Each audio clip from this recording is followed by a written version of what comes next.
এক ধনী লোক তার বাগান বাড়ির পুকুরের মধ্যে অনেকগুলো কুমির পুষত।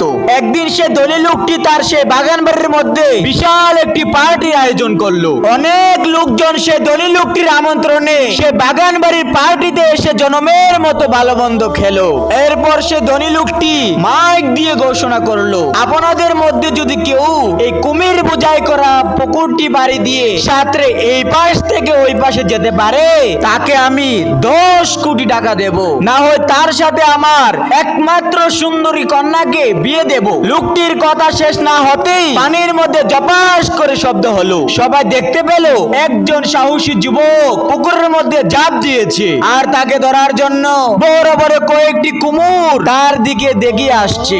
এদিকে সে যুবক ছেলেটি প্রাণে বাঁচার জন্য তার সমস্ত শক্তিকে একত্রিত করে উদ্ধশ্বাসে সামনের দিকে সাঁতরে যাচ্ছে। এক পর্যায়ে সে ছেলেটি কোনো কর্মেই পুকুরের পাড়ি দিয়ে পুকুরের ওই পারে যেয়ে উঠলো। ছেলেটির এত বড় বিজয় দেখে সকলে হাততালি দিল।